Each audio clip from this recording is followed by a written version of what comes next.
প্রিয় দর্শক, দেখলেন ব্যাপক বিনোদন। এনসিপি বনাম এনসিপি মল্লযুদ্ধ, এমসিপি বনাম এনসিপি কাটাকাটি যুদ্ধ। আমরা কি দেখলাম এবং কেন দেখলাম, কেন এই যুদ্ধটা, আমরা আরো একটু দেখি শেষ পর্যায়ে কি ঘটলো।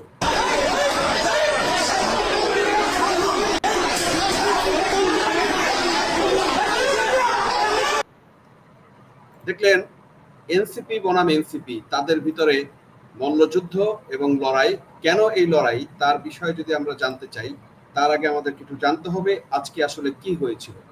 ঘটনা হচ্ছে শাহবাগে আবু সাইদ কনভেনশন সেন্টারে। আবু সাইদ মানে সেই আবু সাইদ, হ্যাঁ, কনভেনশন সেন্টারে রাজধানীতে এনসিপি নামক এই যে জঙ্গি সংগঠন, তাদের একটা আলোচনা সভা ছিল। সেই আলোচনা সভার ভিতরে শুরু হয়ে গেল মল্লযুদ্ধ, একে অপরকে হামলা, মারামারি, কাটাকাটি। কেন হলো সেই জিনিসটা যদি আমরা জানতে চাই, তাহলে একটু আপনাদেরকে যেতে হবে। আমরা যে নিউজটা দেখাচ্ছি কেন হলো সেটা একটু আপনাদেরকে পড়ে শোনাই, তাহলে আরো বুঝতে সুবিধা হবে কি ঘটেছিল সেখানে। লেনদেন সংক্রান্ত বিরোধে এনসিপির দুই গ্রুপের সংঘর্ষ। দেখেন, গ্রুপ বাই গ্রুপ, মানে এরা, আমরা জানতাম যে এনসিপির নেতারা ঘোষণা করেছিল যে কোনো লেনদেনের বা কোনো ধরনের আর্থিক বিষয়ে যদি তাদের জড়িত থাকে তাদের নেতাকর্মীরা, তাহলে তারা রাজনীতি ছেড়ে দিবে।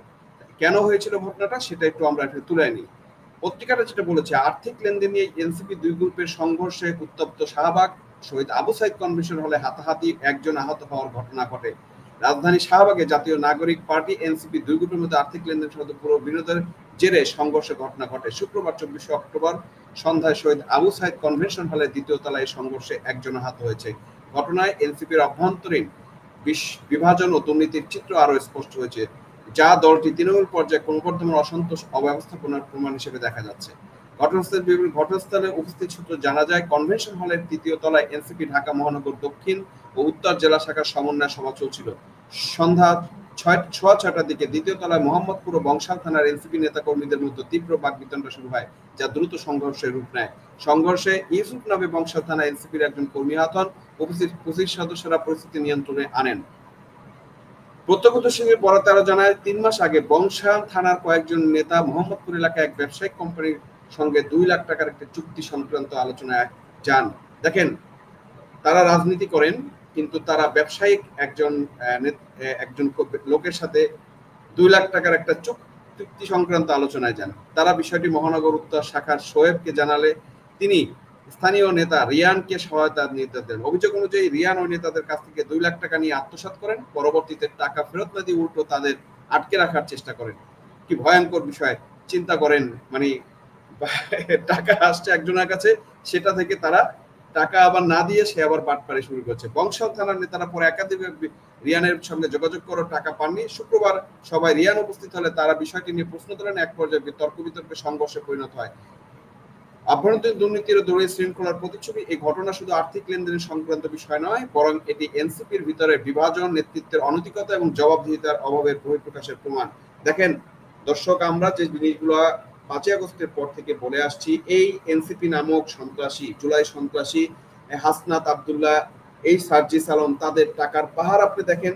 যারা একবেলা খেতে পারতো না, যারা ডাল দিয়ে, ডালের পানি দিয়ে ভাত খেত এবং বাড়িতে যাওয়ার মতো যদি ছুটিতে টাকা থাকতো না, কোনো রকমের টিকিট কেটে ট্রেনে যাতায়াত করতো বা লোকাল বাসে যাতায়াত করতো, তাদের এখন কোটি টাকার গাড়ি নিয়ে চলতে হয়। এই টাকাগুলো কোত্থেকে আসে তারই একটা নিদর্শন কিন্তু আপনারা দেখলেন, যে এভাবে বিভিন্ন বিষয়ের দফা রফা করার জন্য টাকার বিনিময়ে তারা কিন্তু এই কাজগুলো করছে। এবং এনসিপির মূল ধান্দাবাজিটাই হচ্ছে এখানে। রাজনৈতিক বিশ্লেষকদের মতে কি আছে, এনসিপি এখন আদর্শ নয়, আদর্শিক সুবিধাবাদী রাজনীতির প্রতীক হয়ে উঠছে। দলের ভিতরে ক্ষমতার দ্বন্দ্ব, অর্থনৈতিক অসহযোগিতা ক্রমেই রাজনীতির প্রতিহিংসার রূপ নিচ্ছে। এখন এই বিষয়গুলো যদি আমরা পর্যালোচনা করতে চাই, তার প্রতিচ্ছবি যেটা আমাদের কাছে দাঁড়ায় সেটা হচ্ছে 2 লাখ টাকা লেনদেন নিয়ে বিরোধ। মোহাম্মদপুর, রিয়ান এবং এই যে সূত্রপাত, মানে তারা কিন্তু আসলে এভাবেই, আমরা অনেক ঘটনা এরকমও শুনেছি যে আওয়ামী লীগের অনেক নেতা তাদের সাথে যোগাযোগ করে টাকার বিনিময়ে তাদেরকে সেফটি দেওয়া, এরকম অনেক ঘটনা ঘটেছে। আপনার বিএনপির ঘটনা আমরা দেখেছি, পাথর মেরে চাঁদাবাজির জন্য মানুষ মেরে ফেলে। 5 আগস্টের পরে মানুষের হত্যা, খুন, গুম, এমন কোনো কর্মকাণ্ড বাংলাদেশে নেই যা হয়নি।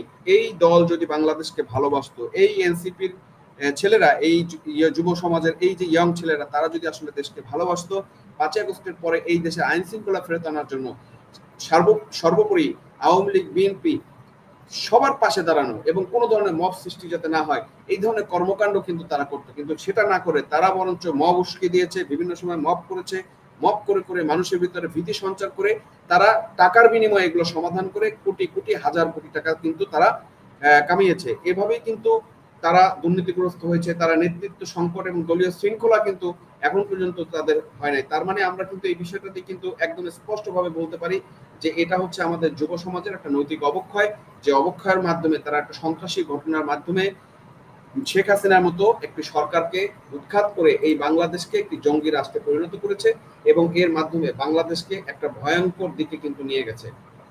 তাহলে আমরা কি দেখছি? আমরা দেখছি যে এই বাংলাদেশে যে পরিস্থিতি হয়েছে সেই পরিস্থিতিতে মানুষের জীবনমান, মানুষের চলা, মানুষের জীবন নিরাপত্তা কোনো কিছুরই কিন্তু নিশ্চয়তা নেই। আমরা একটা অন্ধকার দিকে ধাবিত হচ্ছি এবং এর মূল কারণ হচ্ছে ইউনূস এবং এনসিপি। এই ইউনূস এবং এনসিপি মিলে দেশটাকে ধ্বংসের চরম পর্যায়ে নিয়ে গিয়েছে। আমরা এখন সারা বাংলাদেশের অর্থনৈতিক অবস্থা আপনারা জানেন যে অর্থনৈতিকভাবে দেশ এত পিছিয়ে গেছে, বৈদেশিক কোনো বিনিয়োগ নেই। কারণ এই মব জাস্টিসের এলাকাতে, এই মবের ভিতরে, মবের দেশে যেখানে মানুষের অর্থনৈতিক বলেন, সামাজিক বলেন, কোনো ধরনের নিরাপত্তা নেই, আপনি ব্যবসা বাণিজ্য করবেন সেটা কোনো নিরাপত্তা নেই, এই দেশে আপনার বিনিয়োগ করার জন্য কে আসবে? বরঞ্চ আমি মনে করি এই বাংলাদেশে যাদের টাকা আছে তারাও হয়তো এখন বিদেশে জায়গা খুঁজতেছেন যে কোথায় যে ব্যবসা করতে পারে, এই বাংলাদেশে নয়। তার মানে আমাদের যে বাংলাদেশকে একটা তলাবিহীন ঝুড়ি বানানো, সেই হেনরি কিসিঞ্জারের সেই আমেরিকান পররাষ্ট্র মন্ত্রী তার যে উপাখ্যান, সেই তলাবিহীন ঝুড়ি বানানোর পায়তারা করছে ইউনূস এবং এনসিপি। তার মানে দেশকে মিনিমাম এখান থেকে 100 বছর পিছিয়ে দেওয়ার জন্য যা যা করা দরকার সমস্ত ধরনের কর্মকাণ্ড কিন্তু এই এনসিপি এবং ইউনূস গংরা করছে এবং আমাদের দেশকে খোবলা করে ফেলছে। তো সুপ্রিয় দর্শক, আমরা বলবো আপনারা এই সন্ত্রাসীদের বিরুদ্ধে রুখে দাঁড়ান। আপনারা যদি রুখে না দাঁড়ান, আওয়ামী লীগের একার পক্ষে কিন্তু এই দেশে রক্ষা করা সম্ভব না। আপনারা যখন নেমে আসবেন, আপনারা যখন বের হয়ে আসবেন, আপনারা যখন প্রতিরোধ করবেন এই সন্ত্রাসীদেরকে, তখন সবাই নেমে আসবে এবং এই দেশকে রক্ষা পাবে। আপনি জানেন এই বাংলাদেশের নিয়ে সুদূর পরাহত চক্রান্ত আমেরিকা এবং পাকিস্তান মিলে করছে এবং এই শয়তানদের হাত থেকে, এই দুষ্ট চক্রের হাত থেকে বাংলাদেশকে রক্ষা করার জন্য আপনাদেরকে এগিয়ে আসতে হবে এবং আপনাদেরকে যখনই রাজপথের ডাক আসবে, যখনই রাজপথের এদেরকে প্রতিরোধ করার প্রয়োজন হবে, আপনি প্রতিরোধ করবেন, তাহলেই কেবল আমাদের দেশটা রক্ষা পাবে এবং আপনারা সেই প্রতিবাদ জানিয়ে আসবেন, আপনারা প্রকাশ্যে সেই প্রতিবাদ জানাবেন। যদিও এখন প্রতিবাদ করতে গেলে হয়তো আপনাকে আওয়ামী লীগ ট্যাগ দিবে। আপনারা দেখছেন অলরেডি বিএনপির বিভিন্ন স্তরে যারা মুক্তিযুদ্ধের পক্ষের এবং বাংলাদেশ প্রেমিক, যারা বাংলাদেশকে ভালোবাসে, দেশপ্রেমিক যারা জনগণ, তারা কিন্তু শেখ হাসিনা বা আওয়ামী লীগের পতাকা তোলে জড়ো হচ্ছে। আপনারাও সকলে মিলে এক প্ল্যাটফর্মে এসে এই সন্ত্রাসীদের বিরুদ্ধে রুখে দাঁড়াবেন। সবাইকে ধন্যবাদ আমাদের কথা শোনার জন্য। আমাদের চ্যানেলটিকে সাবস্ক্রাইব করবেন এবং শেয়ার করবেন এবং আমাদের সাথে থাকবেন। ধন্যবাদ সবাইকে।